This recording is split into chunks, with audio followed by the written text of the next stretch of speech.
ஹல்லேலூயா. தலைகளை தாழ்த்தி நம்மை ஒப்பு கொடுப்போம். எலான்பின் பரலோக பிதாவே, நன்றியோடு உம்மை துதிக்கிறோம்ப்பா, உம்மை ஸ்தோத்தரிக்கிறோம்.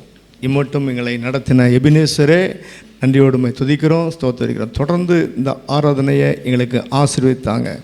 ஒவ்வொரு பகுதியிலும் உடைய மகிமை வெளிப்பட்டது. இந்த தியான பகுதியிலையும் நீங்கள் அடியனை மூடி மறைத்து பேசுங்க தகப்பனே.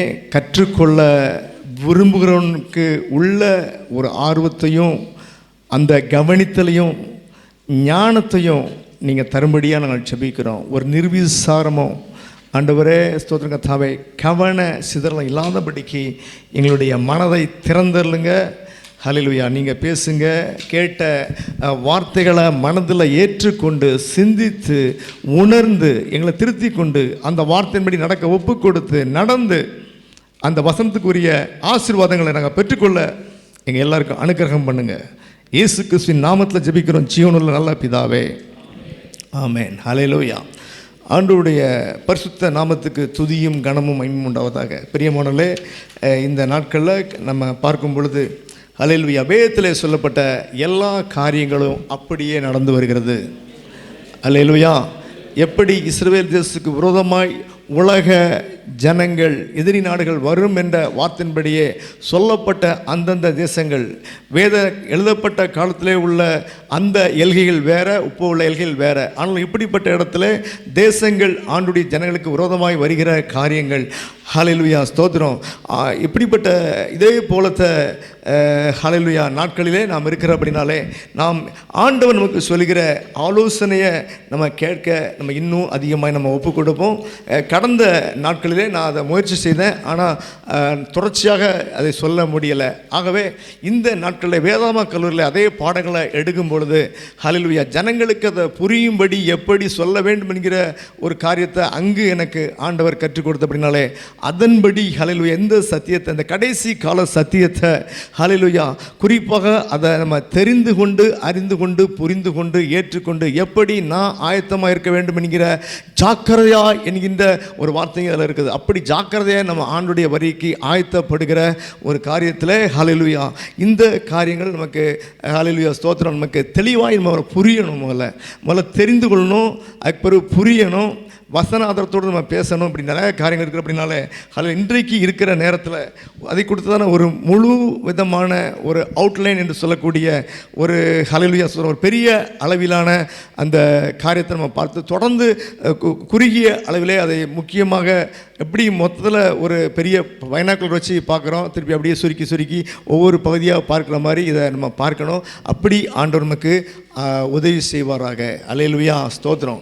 ஆகவே பிரியமானவர்களே, நாம் இன்றைக்கு என்ன பார்க்க போகிறோம் அப்படின்னா ஹல்லேலூயா ஸ்தோத்திரம், சுருக்கமாக இனி சம்பவிக்க வேண்டிய காரியங்கள், இனி நடக்க போகிற காரியங்கள், அது எனக்கு எப்படி நமக்கு எப்படி அதை எப்படி நமக்கு பிரயோஜனமாக்கி கொள்வது, ஹல்லேலூயா ஸ்தோத்திரம் என்கிற ஒரு காரியத்தை நம்ம பார்க்க போகிறோம். ஆகவே இப்படிப்பட்ட வேளையிலே நம்ம பார்க்கும் பொழுது ஸ்தோத்திரம் கர்த்தர் நல்லவர். இனி சம்பவிக்க போகிற காரியங்கள் என்ன என்கிற ஒரு காரியம் நமக்கு மிக மிக அவசியமாக இருக்கிறது. அதை குறித்து பார்க்கும் பொழுது வெளிப்படுத்தல் 22:14 நம்ம ஏற்கனவே பார்த்துருக்கிறோம். சபையில் இவைகளை நாம் போதிக்க வேண்டும் என்று வேதம் சொல்கிறது. வெளிப்படுத்தின விசேஷத்தின் ரகசியங்களை சத்தியங்களை சபையில் போதிக்கப்பட வேண்டும் என்கிற ஒரு கருத்தை ஏற்கனவே செய்து முடித்தாச்சு. இதற்கென்று ஒரு புஸ்தகம் எழுதி தம்பியை கொடுப்பாங்க எழுதி கொடுத்துருக்கோம். இதை நீங்கள் எத்தனை பேர் வாசிங்கன்னு தெரியாது. தயவுசெய்து இதையும் நீங்கள் வாங்கி வாசிங்க. வேதத்திலே மிகவும் கடினமான பகுதி, ஆனால் மிக முக்கியமான ஒரு பகுதி. இனி சம்பவிக்க போகிற ஒரு காரியங்கள், இதை ரொம்ப நாள் சபையில் நடத்தியாச்சு, ஆனால் அப்போது இருந்தவங்க யாரும் அதிகமாக இல்லை.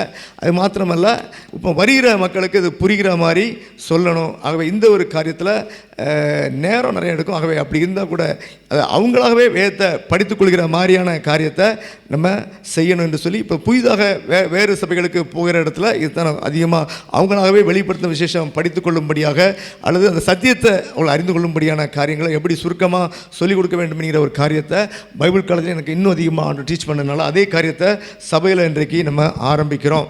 ஹல்லேலூயா ஸ்தோத்திரம். கர்த்தர் நல்லவர். ஆகவே இப்படி இனி சம்பவிக்கிற போகிற காரியங்கள் ஹல்லேலூயா வேதத்தின்படியே நடக்கிறது. ஹல்லேலூயா வேதத்தை விட்டு வெளியே நடக்கலை. ஆகவே நம்முடைய ஆண்டவர் இயேசு கிறிஸ்துவின் வார்த்தைகள் எவ்வளவு முக்கியம். ஹல்லேலூயா. நேரம் ஒதுக்கி வாசித்து அப்படி நடக்க ஒப்பு கொடுத்தால் நமக்கு பெரிய ஆசீர்வாதம். ஹல்லேலூயா, ஸ்தோத்திரம். அப்போது இனி என்ன நடக்க போகுதுன்னு பார்க்கும்போது, ஹல்லேலூயா, இன்றைக்கு நம்ம உயிரோடு இருக்கிறோம். ஹல்லேலூயா, ஸ்தோத்திரம். இப்போது ஆண்டவருடைய வருகை இருக்கும் என்றால் யார் எடுத்துக்கொள்ளப்படுவார்கள்? ஹல்லேலூயா, ஸ்தோத்திரம். ஒன்று, யார் கைவிடப்படுவார்கள் அப்படின்னு என்ன நடக்கும்? அடுத்தது இன்னொரு காரியம் இருக்குது. ஒரு வேளை இருக்கிற நமக்கு மரணம் சம்பவித்தது என்றால் நான் ஜெபம் பண்ணுறேன், ஆண்டவரே சபை மக்களுக்கு நல்ல சுகபல ஜீவன் நேடி அழுத்தாங்க. ஹல்லேலூயா, ஸ்தோத்திரம். நான் எனக்காக கூட ஜெபம் பண்ணுறேன், ஆண்டவரே இந்த வேலையெல்லாம் ரிசைன் பண்ணிட்டு போனான்னு நினச்சா கூட ஆலயம் கட்டுற ஒரு பொறுப்பு கொடுத்துருக்கீங்க, அவன் நான் அது வரைக்கும் கூட 2 வருஷம் வேலை பார்க்க போகிறேன், எனக்கு நல்ல சுகபலஞ்சாங்க. எனக்காகவும் நீங்கள் ஜெபம் பண்ணுங்க. ஹல்லேலூயா, ஸ்தோத்திரம். ஆகவே பிரியமானவர்களே, இப்படி இந்த காரியங்களை நம்ம அறிந்து கொள்ள வேண்டும். அப்போது நம்ம பார்க்கும் பொழுது சரி, ஆண்டவருடைய வருகை வேதத்தில் சொல்லப்பட்டபடி ஆனால் காரியங்கள் நடந்து வருது. மத்தேயு சுவிசேஷம் 24ஆம் அதிகாரத்தின்படி நம்ம கிட்டத்தட்ட எந்த இடத்துல நம்ம வந்து நிற்கிறோம் அப்படின்றது பார்த்தோம் என்றால், ஹல்லேலூயா, ஸ்தோத்திரம். மத்தேயு 24ஆம் அதிகாரத்தில் அங்கு ஆண்டவரிடம் ஆண்டவருடைய சீஷர்கள் கேள்வி கேட்கிறார்கள். என்ன கேள்வி கேட்குறாங்க என்று பார்க்கும்போது மத்தேயு 24ஆம் அதிகாரத்தில், ஹல்லேலூயா, ஸ்தோத்திரம், ஆண்டவர் அவளுக்கு சொல்லும் பொழுது 2 காரியங்களை சொன்னார். ஒன்று, இந்த ஆலயம் கல்லின் மேல் ஒரு கல்லிராதபடிக்கு எல்லாம் இடிக்கப்பட்டு போகும். அது கிபி 70ஆம் ஆண்டு நிறைவேறி முடிந்து விட்டது. அது ஒரு பக்கம். ஹல்லேலூயா, ஸ்தோத்திரம். இப்போ அது மாத்திரமல்ல, அவங்க அடுத்த கேள்வி கேட்குறாங்க. 24:3ஆம் வசனத்தில், இவைகள் எப்பொழுது சம்பவிக்கும்? உம்முடைய வருகைக்கும் உலகத்தின் முடிவுக்கும் அடையாளம் என்ன? ஹல்லேலூயா, ஸ்தோத்திரம். வீட்டில் போய் தயவுசெய்து மத்தேயு 24ஆம் அதிகாரத்தில் நீங்கள் வாசித்து பார்த்தீங்க அப்படின்னா அதில் தொடர்ந்து என்ன நடைபெறும்னு சொல்லி கூடவே அந்திக்கிறிஸ்துவின் ஆட்சியும் வரும் என்கின்ற ஒரு காரியத்தை அங்கு ஆண்டவர் சொல்கிறார். இதில் நம்ம பார்க்கும் பொழுது 7வது வசனம், ஜனத்துக்கு விரோதமாய் ஜனமும் ராஜ்யத்துக்கு விரோதமாய் ராஜ்யமும் தேசத்துக்கு விரோதமாய் தேசம் சண்டை எடுக்கிற காரியம். அது மாத்திரமல்ல, ஒரே தேசத்தில் ஜனத்துக்கு விரோதமாய் ஜனங்கள் அங்கு பிரிந்து விரோதமாய் செய்கிற காரியங்களையும் நம்ம ஒவ்வொரு தேசத்திலையும் நம்ம பார்க்க முடியும். பஞ்சங்கள், கொள்ளை நோய்கள், பூமி எதிர்ச்சிகளும் பல இடங்களில் உண்டாகும். இந்த வாரம் பூமி எதிர்ச்சிகள்லாம் நடந்ததுன்னு தெரியுமா உங்களுக்கு? பேப்பர் படிப்பீங்களா? ஹல்லேலூயா, ஸ்தோத்திரம். அஸ்ஸாம், காஷ்மீர், ஆப்கானிஸ்தான், அப்படியே இந்த பகுதியில் ஃபுல்லாக பெரிய என்ன சொல்கிறது பூமி அதிர்ச்சி, பாதிப்பு அதிகம் இல்லை. நீங்கள் யோசிச்சு பாருங்கள், ஒரு முட்டை இருக்குது, நம்ம தட்டுறோம், அப்படியே முட்டை உடஞ்சிடாது, கொஞ்சமாக கீரல் விழுது, பாதிப்பு இல்லை. ஒரு திருப்பி தட்டும்போது மொத்தமாக உடஞ்சி போகும், அல்லது பெரிய பாதிப்பு உண்டாகும். அப்படி தான் இந்த உலகம் இருக்குது. ஹல்லேலூயா. எனக்கு ஒரு பெரிய விசுவாசம் உண்டு, எவ்வளோ பெரிய பூமியை செஞ்சாலும் அடுத்த வாரம் ஆராய்ச்சி நான் எழுப்பி வந்துடுவேன். சபை மக்களும் அந்த விசுவாசத்தோடு இருக்கணும். ஹல்லேலூயா, டோன்ட் வரி, கவலைப்படாதீங்க. ஆண்டவருக்கு ஸ்தோத்திரம். ஆகவே பிரியமானவர்களே, தொடர்ந்து சொல்லும்போது வேதனைகளுக்கு ஆரம்பம். உலக மக்கள் பெருகிக்கொண்டே இருக்கிற அப்படின்னாலே, உலக மக்கள் பெருகிறனாலே அநேக வேதனைகள் பெருகிறது. ஹல்லேலூயா. நீங்கள் உங்கள் வாழ்க்கையில் ருசிச்சிருக்கீங்களா? முந்தி எங்கள் வீட்டு பக்கத்தில் கார் பார்க்கிங் இருந்தது, எம்டி லேண்ட் கிடந்தது, ஒருத்தரும் போட்டி கிடையாது. கத்தாரில் மக்கள் தொகை பெருகிச்சு. ஹல்லேலூயா, ஸ்தோத்திரம். வண்டியை நிப்பாட்டுறதுக்கு போட்டி போடுகிற இடம் நான் மாறி போயிட்டு, அதில் சண்டை. நான் தான் இந்த இடத்துல நிறுத்திட்டு இருந்தேன். ஹல்லேலூயா, இது ஏன் இடம், யாருக்கும் இல்லாத இடத்த இவர் தான் இடம்னு சொல்லுவார். இப்படி என்ன சொல்ல வரேன், ஒரு சிறிய காரியம் கொண்டு வேதம் சொல்கிறபடி வேதனைகள் பெருகிற நாட்களாக இருக்கிறது. ஹல்லேலூயா. அப்போ ஆண்டுடைய பிள்ளை என்ன செய்யணும்? எல்லாம் தெரிஞ்சவங்க, அப்பா என்னுடைய வேதனையிலேருந்து நீ காப்பாற்றுங்க. ஹல்லேலூயா. காப்பாற்றினார். வேர்ல்டு கப் அப்போ என்ன பண்ணாங்க, சின்ன சின்ன போஸ்டர் நப்பி வச்சுட்டாங்க, உள்ளே எந்த வண்டியும் போக முடியாது. ஹல்லேலூயா, ஸ்தோத்திரம். நான் ஜெபம் பண்ணேன், ஆண்டவரே எங்கள் வண்டி நிப்பாட்டுக்கு இடமே இல்லை. கர்த்தர் என்ன பண்ணார், ஆண்டவருடைய கிருபையில் கீழே உள்ள ஒர்க் ஷாப்காரன் அவன் எங்களுக்காக காரை எடுத்து அவன் தருவான். ஹல்லேலூயா. நீங்கள் நிப்பாட்டி கொள்ளுங்க. ஸ்தோத்திரம். நாங்கள் ஹல்லேலூயா, ஸ்தோத்திரம். அப்போது இப்படிப்பட்ட ஒரு காரியத்தை ஆண்டவருக்கு செய்து ஆண்டவரை நடத்தினார். ஆகவே பிரியமானவர்களே, இதை படிக்கிற நாம் வேதனைகள் வரும், உபத்திரவ காலம் வருது, மகா உபத்திரவ காலம் வருது, எப்போ வரும், அதுக்கெல்லாம் நம்ம எப்படி தப்புவிப்பது? அது மாத்திரமல்ல, அக்கிரமம் மிகுதி ஆவதினால் அநேகருடைய அன்பு தணிந்து போகும். உலகத்தில் இவ்வளவு பிரச்சனைகளை எதிர்கொள்கிறதுனால ஆண்டவரை தேடவும் செபிக்கவும் அவருடைய வழியை நாடவும் மக்களுக்கு அன்பு தணிந்து போகக்கூடிய நாட்கள். ஆனாலும் 13ஆம் வசனம், முடிவு பரியந்தம் நிலைநிற்பவனே ரட்சிக்கப்படுவான். இதெல்லாம் வரும், இதெல்லாம் நீ கடந்து போகணும். ஆனால் என் மேலே வச்சுருக்கிற விசுவாசம், அதை காத்து கொண்டு நடக்கிற அந்த விசுவாச ஓட்டத்தில் என் மேலே நம்பிக்கை வைத்து இருக்கிற உங்களை நான் பாதுகாப்பேன். அல்லேலூயா.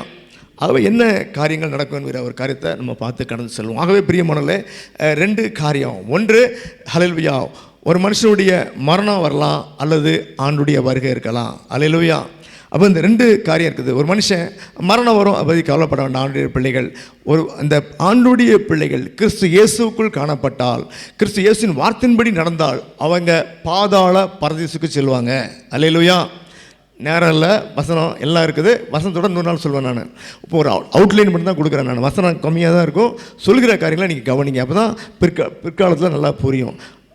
ஆகவே ஆண்டுடைய பிள்ளைகள் கிறிஸ்து இயேசுக்குள், கிறிஸ்து இயேசுவின் வார்த்தைக்குள், கிறிஸ்து இயேசுவின் வார்த்தையின்படி நடந்தால் பாதாள பரதீசுக்கு போவாங்க. அல்லேலூயா.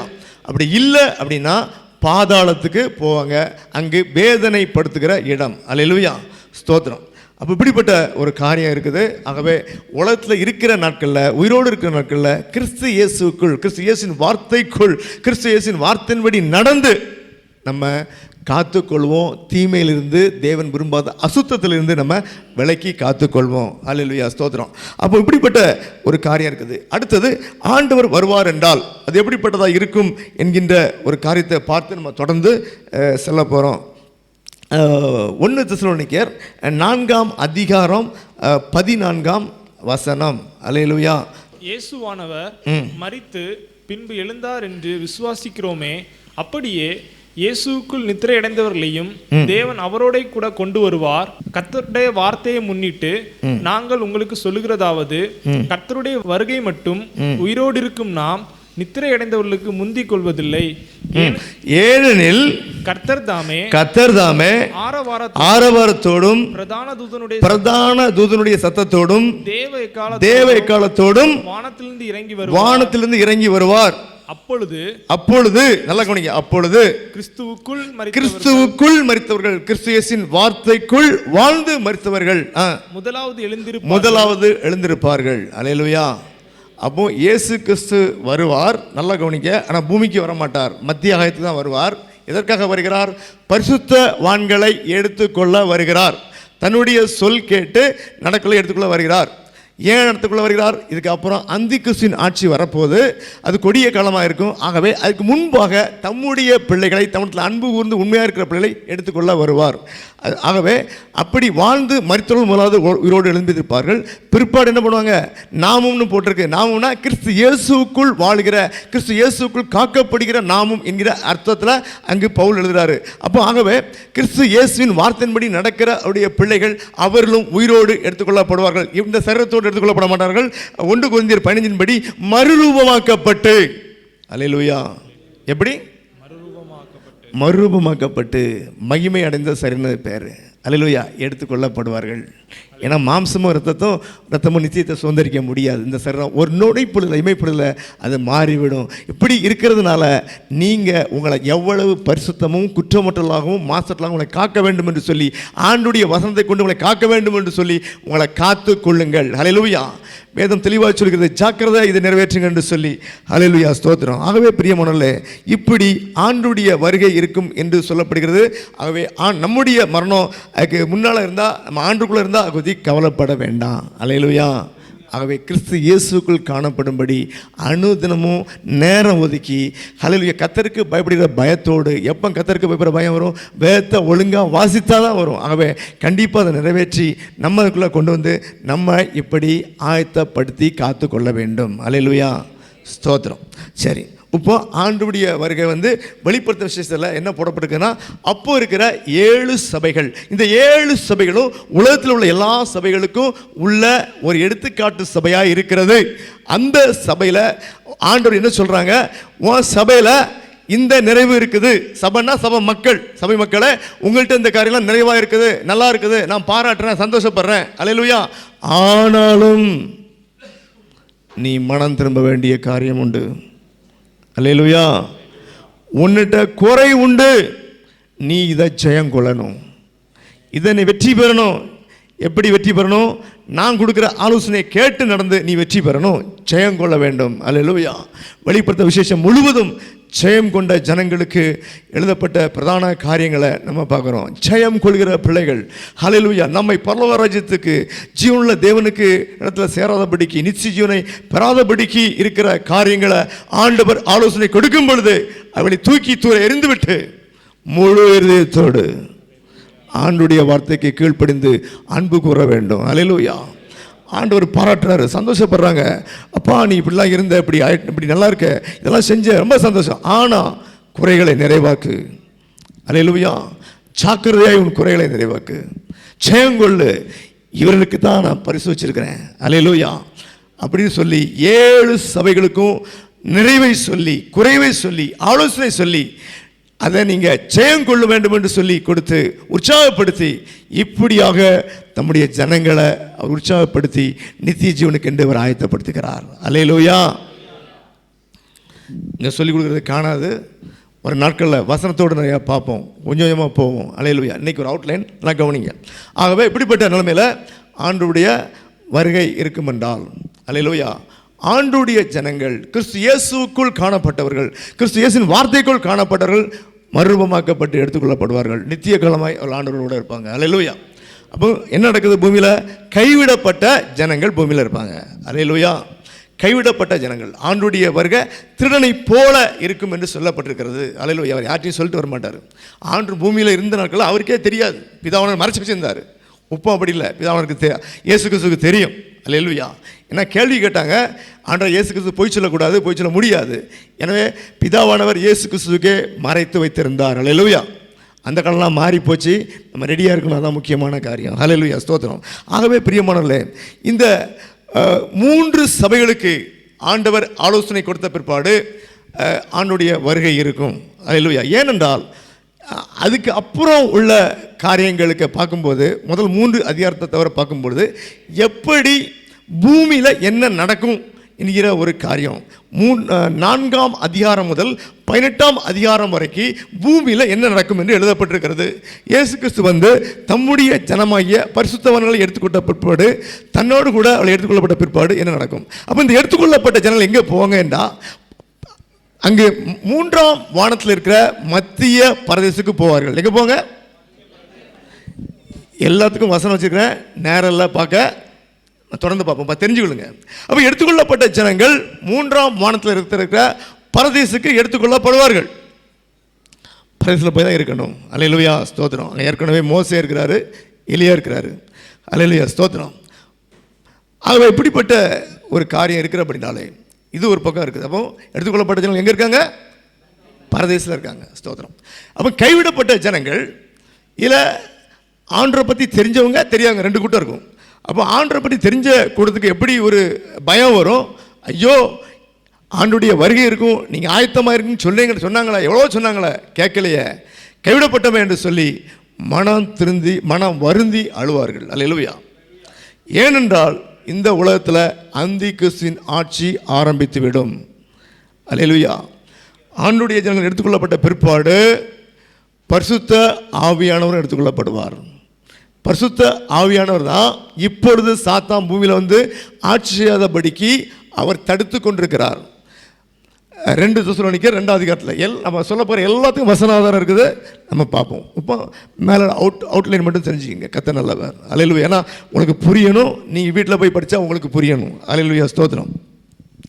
ஆகவே கைவிடப்பட்ட ஜனங்களில் அவங்க இப்படி வருந்தும் போது அந்தி கிறிஸ்து ஆண்டவரை மேலே அப்போ விசுவாசம் உள்ள ஜனங்களை துன்புறுத்துவான். அல்லேலூயா. இந்த துன்புறுத்துகிற காரியம்தான் 6ஆம் அதிகாரத்திலிருந்து 18ஆம் அதிகாரம் வரைக்கும் இருக்குது. இதே வேளையில் தேவனுடைய நியாய தீர்ப்பு, தேவனுடைய கோபம் அந்தி கிறிஸ்துவினுடைய ஆளுகை மேலே, ஆட்கள் மேலே உண்டாகும்படி 21 விதமான நியாய தீர்ப்புகள் ஆண்டுடைய கோபமாக பூமியில் வெளிப்படுகிறது. அல்லேலூயா. 7 முத்திரை உடைப்பு நியாயத்தீர்ப்பு, 7 எக்கால நியாயத்தீர்ப்பு, 7 அக்கினி கலச நியாயத்தீர்ப்பு உண்டாகிறது. 21 நியாயத்தீர்ப்பு பூமியை எப்படி எதிர்கொள்ள போகிறது என்கிற காரியம் எழுதப்பட்டிருக்குது. வீட்டில் போய் படிங்க. நம்ம அந்த காலத்துக்கு போகக்கூடாது. அல்லேலூயா, இருக்கக்கூடாது. உயிரோடு இருக்கிற இந்த நல்ல நாட்களில் சிந்தித்து நம்மளை திருத்தி கொண்டு, என் மரணம் எப்போ இருக்குமோன்னு தெரியாது, ஆண்டுடைய வருகை எப்போ இருக்குன்னு தெரியாது, அவள் இருக்கிற இந்த நல்ல நாட்களில் நான் உணர்வடைந்து நான் திருத்தி கொண்டு ஆண்டுடைய வருகைக்கு அந்திகிறிஸ்துவின் ஆட்சிக்கு தப்பும்படிக்கு நான் ஆயத்தப்படணும். அல்லேலூயா என்று உங்களை ஒப்பு கொடுப்பீர்கள் என்றால் உங்களுக்கு பெரிய ஆசீர்வாதம். சரி, இந்த ஆண்டவருடைய 21 விதமான கோபம், நியாயத்தீர்ப்பு, தண்டனை அந்திகிறிஸ்துவின் ராஜ்யத்திற்கு மேலே உண்டாகிறத நம்ம பார்க்க முடியும். அல்லேலூயா, ஸ்தோத்திரம். ஆகவே நம்ம கண்டிப்பாக தப்பி பிழைக்கும்படி ஆண்டு வரைக்கும் ஆயத்தம் பண்ணுவோம். அப்படி இப்படி இருக்கிற வேளையில் ஆண்டவருக்கு எப்பவுமே ஒரு காரியம் உண்டு. இஸ்ரவேல் ஜனங்களை குறித்த ஒரு தனியான ஒரு ஸ்பெஷல் கன்சர்ன். அல்லேலூயா. ஏன் அப்படின்னா, ஆபிரகாமுக்கு அவர் வாக்கு கொடுத்தபடினாலே, அந்த அவருடைய சந்ததியாய் வந்த இஸ்ரவேல் ஜனங்கள் இருக்கிறபடினாலே அவர்களுடைய ரட்சிப்புக்கு என்ன பண்ணுறாரு, இன்னைக்கு வரைக்கும் இஸ்ரவேல் ஜனங்கள் ஆண்டவரை மேசியாவாக ஏற்றுக்கொண்டதில்லை. இவங்களுக்கு மேசியா யார்? ஒரு வாள் எடுத்து ஒரு சண்டை போட்டு ஒரு தலைவனாக ராஜாவாக இருந்து எங்களை மீட்கணும், இதுதான் அவங்களுடைய பழங்காலத்து அந்த அறிவு. பாவத்திலிருந்து மீட்கிற ஒரு இரட்சகராக அவரை பார்க்காம உலகப்பூர்வமாக சண்டை போட்டு மீட்கிற ஒரு இரட்சகராக தான் பார்த்துட்டு இருக்காங்க இன்னைக்கு வரைக்கும். ஆகவே வந்த மேசியாவை, தங்களுக்கென்று வந்த மேசியாவாக இயேசு கிறிஸ்துவை இன்றைக்கு வரைக்கும் ஏற்றுக்கொள்ளாத ஒரு கடின இருதயம் காணப்படுகிறது. எபிரேயர் நிருபத்தை ஒருத்தன் ஒழுங்காக படித்தனாலே அவன் வந்துடுவான் ஆண்டவர்கிட்ட. அல்லேலூயா, எனக்காக என் ஜனங்காக எழுதப்பட்டது என்று சொல்லி இன்னைக்கு வரைக்கும் பைபிள் வாசியாமல் இருக்கானுங்க. ஆகவே பிரியமானே, ஆனாலும் அந்த ஜனங்கள் ரட்சிக்கப்படும்படிக்கு ஜெபம் பண்ண வேண்டியது நம்முடைய கடமையாக இருக்குது. அது நமக்கு பெரிய ஆசிரமாக இருக்குது. ஆகவே பிரியமானே, இஸ்ரவேல் ஜனங்களை குறித்து ரட்சிப்படையும்படிக்கு மறுபடியுமாக இயேசு கிறிஸ்து வந்து சொன்ன சத்தியத்தை அனுப்புறதுக்காக அவங்களுக்கு தெரிஞ்ச 2 பழைய ஏற்பாட்டு தீர்க்கதரிசியை அவர் அனுப்புகிறார். அல்லேலூயா. வெளிப்படுத்த விசேஷம் 11ஆம் அதிகாரத்தில் இருக்குது. அந்த தீர்க்கதரிசிகள் பெரிய ஐஸ்வர்யங்களை செய்து ஆண்டுடைய வார்த்தையை சொல்லி சத்தியத்தை கேட்கிற ஜனங்கள் ரட்சிக்கப்படும்படியான ஒரு காலத்தை அவளுக்கு கட்டளையிடுகிறார். அந்திகிறிஸ்துவின் ஆட்சி 2 விதமாக பிரிக்கப்படுகிறது. 7 வருஷம் மொத்த ஆட்சி. முதல் 3 வருஷம் உபத்திரவ காலம் என்றும், அடுத்த 3 வருஷம் மகா உபத்திரவ காலம் என்றும் பிரிக்கப்பட்டிருக்கிறது. 3 வருஷம் அங்கு அந்திகிறிஸ்து உபத்திரவப்படுத்துகிற காரியம், அடுத்த 3 வருஷம் மகா உபத்திரவ காலத்தை கடந்து அந்த ஜனங்கள் வெளியே வரணும். அல்லேலூயா. ஆகவே இப்படிப்பட்ட ஒரு பரிதாபமான கொடிய காலத்துக்குள்ளே போகாதபடிக்கு இன்றைக்கு வந்தாலும் நான்று வந்தாலும் நான் பரிசுத்தமாக இருப்பேன். அல்லேலூயா. குற்றமற்றவனா என்னை காத்துக்கொள்வேன் வசனத்தின்படி. ஆகவே நான் தயாராக இருப்பேன் என்று சொல்லி நம்ம ஒப்பு கொடுப்பது ஒரு ஞானவானுக்கு உயர்ந்தது. இவ்வளவு சத்தியம் தெரிஞ்சு நித்திய ஜீவனை பெறட்டா அந்திகிறிஸ்துவின் ஆட்சிக்குள்ளே போனேன்னா அவனை மாதிரி முட்டாள் யாரும் கிடையாது. இவ்வளவு சத்தியம் தெரிஞ்சோம் நித்திய ஜீவனை இழந்தானா அவனை போல முட்டாள் யாரும் கிடையாது. உலகப்புறமாக எவ்வளோ படித்து எவ்வளோ சம்பாதிக்கலாம். என்னத்தான் ஆண்டு கேட்டார், நீ உலகத்தையே சம்பாதிக்கலாம்ப்பா, உன் ஜீவனை நஷ்டப்படுத்தினா உனக்கு பிரயோஜனம் என்ன? அல்லேலூயா, ஸ்தோத்திரம். ஆகவே பிரியமானவர்களே, இப்படிப்பட்ட ஒரு காரியம் இருக்கிறதுனால காலத்தை நாம் பிரயோஜனப்படுத்திக் கொள்வோம். கர்த்தருடைய வார்த்தை எவ்வளோ கேட்டாலும் அசையாத கடினமுள்ள இருதயம்லாம் அல்லேலூயா அல்லேலூயா அழும்படியான அந்த கொடிய காலங்கள் அதுக்கு போகாதபடிக்கு ஆண்டவர் இன்றைக்கு ஒன்றுடைய கிருபை செய்வாராக. ஸ்தோத்திரம். ஆகவே இந்த முதல் 3 வருஷம் அந்திகிறிஸ்து கொண்டு வருகிற உபத்திரவ காலம். இது போக அந்திகிறிஸ்து ஆட்கள் மேலே தேவன் கொடுக்கிற நியாயத்துப்பாகிய உபத்திரவம். அப்போது அடுத்த 3 வருஷம் உபத்திரவ காலத்தை காட்டிலும் மேலான அதிகப்படியான மகா உபத்திரவ காலம் ஜனங்களுக்கு, கைவிடப்பட்ட ஜனங்களுக்கு. ஹல்லேலூயா, ஸ்தோத்திரம். அதுபோல் ஆண்டுடைய நியாயத்தீர்ப்பும் அங்கு மகா உபத்திரமாக அந்திகிறிஸ்து ஆட்கள் மேலே இருக்கும். ஆகவே 7 ஆண்டுகள் இது நிறைவேற வேண்டும். ஹல்லேலூயா, ஸ்தோத்திரம். இந்த 7 ஆண்டு முடிவில் அங்கே பரதேசத்தில் இருக்க பரிசுத்தவான்களோடு கூட ஆட்டுக்குட்டியானவரின் திருமணம். அல்லேலூயா. யாருக்கும் திருமணம்? பரதேசத்தில் இருக்கிற பரிசுத்தவான்களுக்கும் ஆட்டுக்குட்டியானுக்கும் திருமணம். திருமணம் என்றாலே உடன்படிக்கை. நல்லா யோசிச்சுங்க, திருமணம் என்ன அர்த்தம்? கணவனுக்கும் மனைவிக்கும் உடன்படுதல் என்னது? திருமணம். திருமணத்தில் வாசிப்பாங்க, கணவன் நான் என்னையே தருகிறேன், என்னுடைய ஆவியாத்மா சரத்தை தருகிறேன், எனக்கு உரியெல்லாம் உமக்கு உரியது. மனைவி அதே மாதிரி சொல்லுவாங்க, எனக்கு உரியெல்லாம் உமக்கு உரியது. அல்லேலூயா, ஸ்தோத்திரம். இதை தங்கள் வாழ்க்கையில் கடைப்பிடித்து திருமணத்தின் நோக்கம் ஒரு பக்தி உள்ள சந்ததியை பெறும்படியாக. நான் சொல்கிற எல்லாத்துக்கும் வசனம் இருக்குது, நேரம் இல்லை, எல்லாத்தையும் பார்ப்போம் ஒரு நாட்களில். உங்களுக்கு புரியணும், நீங்களே படித்தா புரியணுன்றக்காக சொல்லிகிட்டு இருக்கேன். அல்லேலூயா, ஸ்தோத்திரம். அப்போது திருமணத்தின் நோக்கம் பக்தி உள்ள சந்ததியை பெறணும். கணவன் மனைவிக்கு இடையில் ஒரு உடன்படிக்கை, ஞானஸ்நான உடன்படிக்கை இல்லாமல், இயேசு கிறிஸ்துவை பின்பற்றுகின்ற உடன்படிக்கை இல்லாமல் நித்திய ஜீவனை பெற முடியாது, பாவ மன்னிப்பை பெற முடியாது. அல்லேலூயா, உங்களை உண்மையாக ஒப்பு கொடுங்க. ஸ்தோத்திரம். இதற்கான நோட்ஸ்லாம் ப்ரிப்பேர் பண்ணி வச்சு கொடுத்துருக்கேன். ஹல்லேலூயா, ஸ்தோத்திரம். குரூப்லேயும் போடுறேன், வாசிங்க தயவுசெய்து. தேவ நியமெல்லாம் மிக மிக முக்கியமானது, தகுதிப்பட வேண்டும், பரிசுத்தமானது. நம்ம நினைக்கிற மாதிரி ஏதோ நம்ம நினச்சபடி இல்லை. பைபிள் என்ன சொல்லுது, இயேசு கிறிஸ்து என்ன சொன்னாங்க என்று பார்த்து நம்மளை ஒப்பு கொடுத்தாலன்றி நித்திய ஜீவனை பெற முடியாது. ஆகவே இந்த திருமணம் என்பது ஒரு உடன்படிக்கை தான். இயேசு கிறிஸ்துவுக்கும் பரிசுத்தவான்களுக்கும் இடையில ஒரு உடன்படிக்கை. என்ன உடன்படிக்கை? அல்லேலூயா. நம்ம ஆண்டவராகிய இயேசு கிறிஸ்து இந்த உலகத்தில் 1000 வருஷம் அரசாள போகிறார். அல்லேலூயா. அந்தி கிறிஸ்துவ ஆட்சிக்கு முடிவு கட்டி இயேசு கிறிஸ்து ராஜாதி ராஜாவாக இந்த உலகத்தில் 1000 வருடம் அரசாட்சி பண்ண போகிறாங்க. இந்த 1000 வருட அரசாட்சியில் உங்களுக்கு ஆளுகையின் பங்கு, இந்த ஆளுகையும் அதிகாரமும் கிறிஸ்து இயேசுக்கு உரியது. இந்த ஆளுகை, உலகத்தை ஆளுகிற ஆளுகையும் அதிகாரத்தையும் இயேசு கிறிஸ்து பரிசுத்தவான்களுக்கு பகிர்ந்து கொடுக்கும்படியான ஒரு உடன்படிக்கைக்கு பேர் தான் ஆட்டுக்குட்டியாரின் திருமணம். அல்லேலூயா, ஸ்தோத்திரம். ஆட்டுக்குட்டியாருடைய அந்த திருமணத்தின் மகிமை என்ன? ஸ்தோத்திரம். எல்லாம் நம்ம பார்ப்போம். ஆகவே பிரியமானவர்களே, இப்படிப்பட்ட ஒரு காரியம்.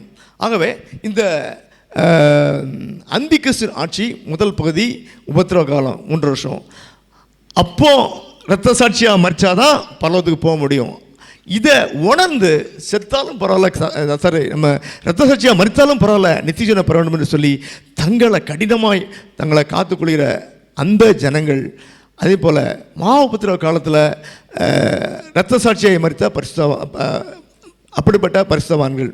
இந்த 2 கூட்ட ஜனங்களும் திருப்பி உயிரோடு எழுப்பப்பட்டு அவங்களும் பரதேசுக்கு வருவாங்க. இவங்க மணவாளனின் தோழர்கள். இஸ்ரவேல் ஜனங்கள்லாம் பேர் அவங்க மணவாளனின் தோழர்கள். அதே போல் உபத்திரவ காலத்தில் மறித்து இரத்த சாட்சியாக மறித்து உயிரோடு எழும்பி பரதேசுக்கு வந்தவங்க பேர் மணவாட்டியின் தோழிகள் என்று பேர். இந்த கூட்டம் எங்கே இருக்குது? இப்போ பரதேசுக்கு வந்தாச்சு இருக்காங்க. உப்பந்தான் ஆட்டுக்குட்டியான திருமணம் நடக்குது.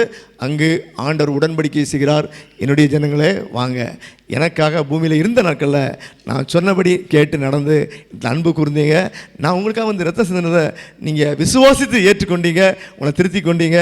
ஆகவே எனக்கு உள்ள இந்த அதிகாரம் ஆளுகையில் நீங்களும் பங்கு பெறுங்க என்று சொல்லி உலகத்தை ஆளும்படியான அதிகாரத்தை தெரிந்து கொள்ளப்பட்ட தன்னுடைய எடுத்துக்கொள்ளப்பட்ட பரிசுத்தவான்களுக்கு கொடுக்கிறார். கொஞ்சம் பேரை ஆசாரியர்களாக. அல்லேலூயா.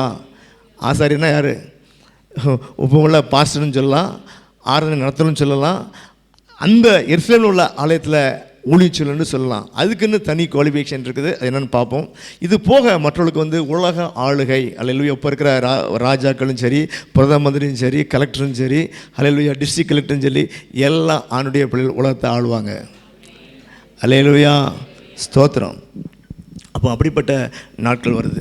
அப்போ இந்த அந்தி கிறிஸ்துவின் ஆட்சியின் காலத்தில் அவனுடைய முத்திரையை தரிக்காமல், அவனை வணங்காமல், அவன் சிலையாக இருப்பான். அந்த அந்தி கிறிஸ்துவின் ஆளுகையில் சாத்தான், அந்தி கிறிஸ்து, கள்ளத்திற்கு எப்படி பிதா குமாரன் பரிசுத்தாவியினரோ அதே போல் சாத்தான், அந்தி கிறிஸ்து, கள்ளத்திற்கு பிதாவுக்கு எதிராக சாத்தானும், அந்தி கிறிஸ்துக்கு எதிராக கிறிஸ்துவும், அல்லது கிறிஸ்துவுக்கு எதிராக அந்தி கிறிஸ்துவும், பரிசுத்த ஆவியானவருக்கு விரோதமாய் கள்ளத்திற்கு எழும்பி இவங்க எல்லாரும் ஆண்டவர் செய்கிற கிரியைகளுக்கு எதிராக கிரியை செய்கிற ஒரு ஆளுகை பூமியில் இருக்கும், அந்த நாட்களில் இருக்கும். ஆகவே அவர்கள் ஜனங்களை மிரட்டி நீ என்னை தான் வணங்கணும்னு சொல்லி வணங்கி, அது மாத்திரம் இல்லை, பெரிய ஐசிய அற்புதங்களும் செய்வாங்க.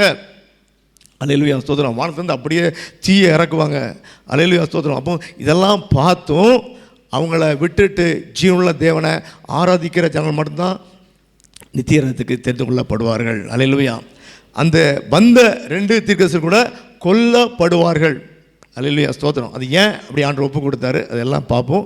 அது மாத்திரமல்ல பிரியமானவர்களே, அப்படிப்பட்ட ஆண்டவருடைய வசனத்தை முழு நிச்சயமாய் விசுவாசிக்காத, நம்பாத, ஏற்றுக்கொள்ளாத யாவரும் நித்திய ஜீவனை பெற முடியாது. அப்படிப்பட்ட ஒரு பெரிய கொடிய நிலைமைக்கு சாத்தான் அங்கு கொண்டு வருவான். ஆன்டிகிறிஸ்ட் ஆட்சி மூலமாய் கொண்டு வருவான். அல்லேலூயா, ஸ்தோத்திரம்.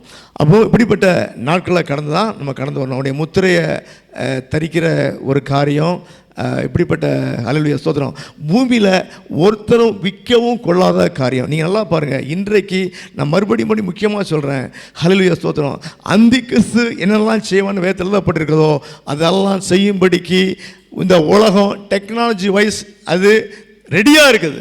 நீங்கள் பாருங்கள், இன்றைக்கி எல்லாம் எலக்ட்ரானிக்கில் கொண்டு வந்தாச்சு.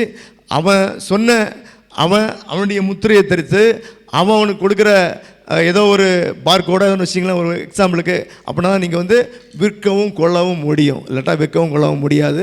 சாப்பாட்டுக்கு ஒன்றும் கிடையாது. அவனை சார்ந்து இல்லாமல் சாப்பிடக்கூட முடியாது, உங்களுக்கு பொருட்கள் கிடையாதுன்ற நிலைமை வரும். ஆகவே பிரியமானவர்களே, இந்த கொடியை இதுக்கு தப்பும்படிக்கு இப்பொழுதே நம்ம ஆண்டுடைய வரைக்கு ஆயத்தமாக இருப்போம். அல்லேலூயா, ஸ்தோத்திரம். சரி, இப்போ இந்த 7 ஆண்டு முடிவில் ஆண்டவர் கூட உள்ள பரிசுத்தவான்கள் கூட இன்னொரு பரமசேனை எல்லாம் என்ன வராங்க, மறுபடியும் பூமிக்கு வருகிறார்கள். அல்லேலூயா, பூமிக்கு வந்து யுத்தம் நடக்குது. அந்திகிறிஸ்து அவங்க கூட உலக ராஜாக்கள், உலக ஜனங்கள் இருக்காங்க. ஆண்டவரோடு கூட எடுத்துக்கொள்ளப்பட்ட பரிசுத்தவான்கள், அல்லேலூயா, ஸ்தோத்திரம், பரமசேனை எல்லாம் வருது. ஆண்டவர் இறங்கும் பொழுது அவர் வருகிற இடம் அர்மகதோன், மெகிதோ பள்ளத்தாக்கு என்கிற இடம் இஸ்ரேலில் இருக்குது. இன்றைக்கி அந்த இடத்துல சாத்தான் அவன் கூட்டத்துக்கும் உலக மக்கள் ராஜாக்களுடைய கூட்டத்துக்கும் இயேசு கிறிஸ்துடைய கூட்டத்துக்கும் அங்கே யுத்தம் நடைபெறுகிறது. அந்த இடத்து பேர் அர்மகதோன். சொல்லுங்கள், அல்லேலூயா, ஸ்தோத்திரம்.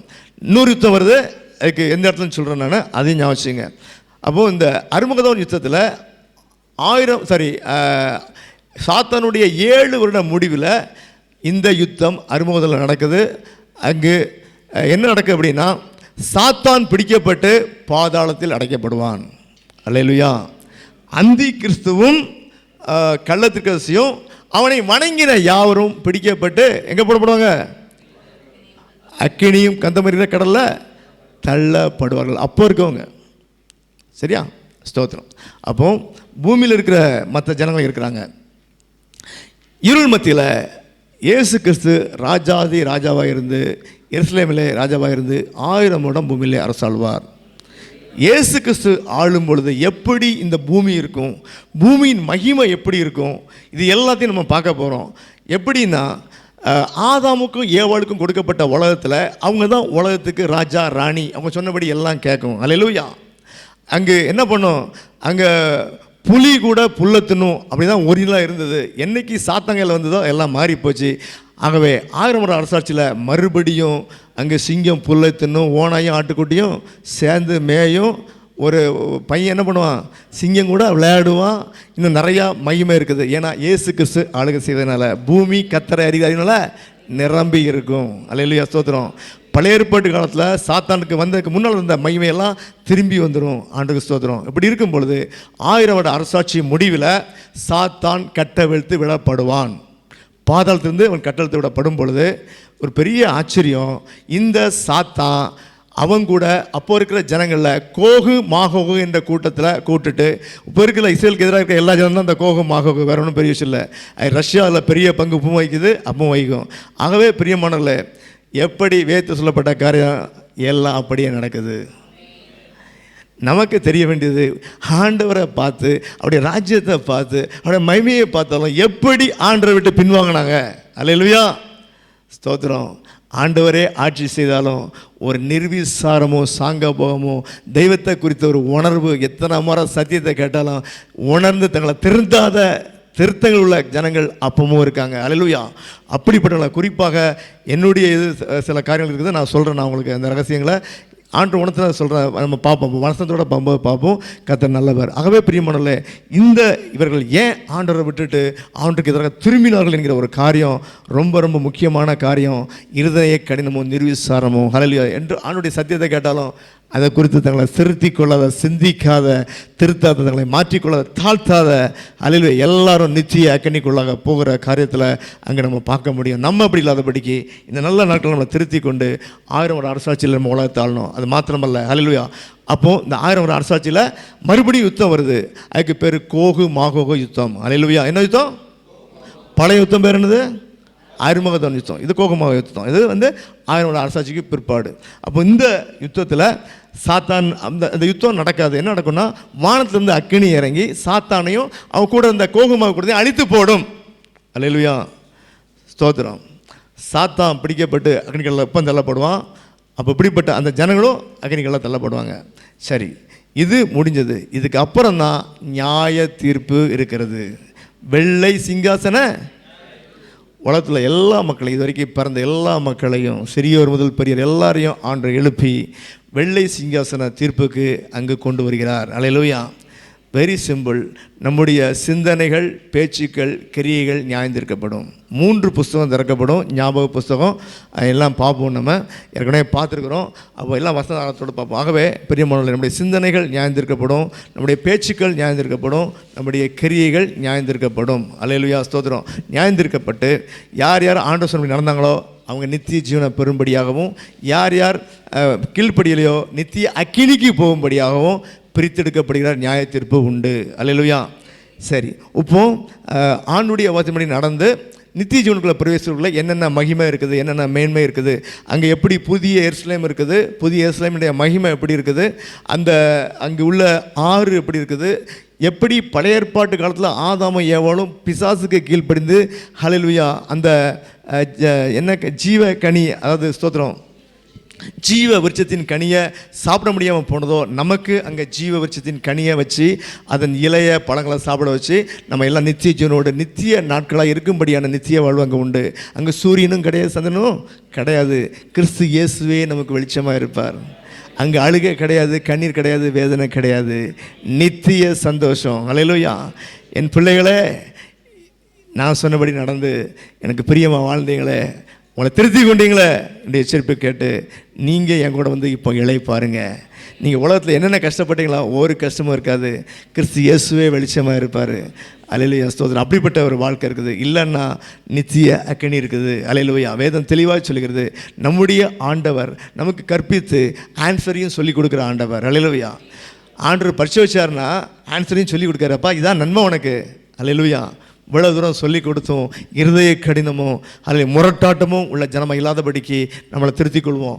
ஆகவே ஆண்டுடைய வார்த்தைகளை மனப்பூர்வமாக ஏற்றுக்கொண்டு நித்திய ஜீவனுக்கு ஆயத்தப்படணும், நித்திய அக்னியில் போகக்கூடாது என்று தங்களை உணர்ந்து திருத்தி கொண்டு நாம் மாத்திரம் இல்லை, நம்முடைய குடும்பத்தார், நம்ம நேசிக்கிறவங்க யார் யார்கிட்ட போய் சொன்னால் கேட்பாங்களோ எல்லாத்தையும் இந்த சத்தியத்தை கொண்டு போக வேண்டிய கடைசி நாட்கள் இருக்கும். ஆகவே தயவுசெய்து நீங்கள் அடுத்த வாரம் ஸ்லைடு அனுஷ்டமான அடுத்த இதில் பண்ண முடியும்னு நினைக்கிறேன். ஸ்லைடு பண்ணி ஒவ்வொரு வசன ஆதாரம் ஒவ்வொன்றுக்கு எக்ஸ்பிளைன் பண்ணும்போது நிச்சயமாகவே ஆண்டுடைய 2ஆம் வருகைக்கு ஆயத்தப்படுகிற காரியம் நிச்சயமாய் பூர்ணமாய் நம்முடைய சபையில் நிறைவேறும். நம்ம எல்லாம் எழுப்பி நிற்போமா?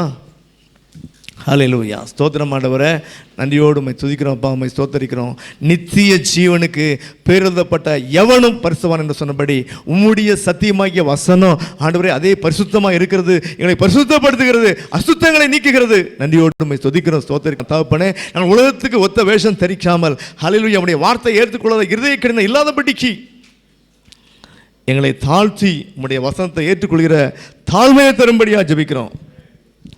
தாழ்மை படிவனுக்கு கிருபை அளிக்கிறேன் என்ற ஆண்டவர் இந்த தாழ்ந்த பாதாளத்துக்கும் நித்திய அக்கினிக்கும் தப்பும்படியான ஹல்லேலூயா கிருபையை கொடுத்து உம்முடைய வசனத்தை மனப்பூர்வமாக ஏற்றுக்கொண்டு சத்தியத்தின்படி நடக்கிற அந்த நல்ல கிருபைகளை எங்களுக்கு கொடுத்து நாங்கள் ஒவ்வொருவரும் இந்த சத்தியத்தை கேட்ட ஒவ்வொருவரும் அந்திகிறிஸ்துவின் ஆட்சிக்குள்ளே போகாதபடிக்கு நித்திய ஜீவனை பெரும்படியாக உண்மை ஆயத்தப்படுகிற ஒரு காரியம், கிறிஸ்து இயேசுக்குள் காணப்படுகிற காரியம், கிறிஸ்து இயேசுவின் வார்த்தைக்குள் காணப்படுகிற காரியம், அதை ஜாக்கிரதையாய் பூர்ணமாய் உண்மையை நிறைவேற்ற எங்களுக்கு இரக்கமும் கிருபையும் தாங்க. எங்கள் சுயத்தை ஹல்லேலூயா வெறுக்கட்டும் ஆண்டவரே. எங்களுடைய சுய சிந்தனை, சுய ஆண்டவரே அறிவு, உம்முடைய ஞானத்தை நாங்கள் பற்றிக்கொள்ளட்டும். இன்னைக்கு வந்த நாங்கள், எங்கள் குடும்பத்தார், நாங்கள் நேசிக்கிற யாவரும் ஆண்டவரே உம்முடைய வருகையில் எடுத்துக்கொள்ளப்படும்படியாய் நீர் எங்களை பயன்படுத்தும்படியாய், தகுதிப்படுத்தும்படியாய், ஆயத்தப்படுத்தும்படியாய் நாங்கள் செபிக்கிறோம் தகப்பனே. தொடர்ந்து வீட்டில் சென்று ஆண்டவர் வெளிப்படுத்தும் விசேஷத்தை நாங்கள் படிக்கட்டும்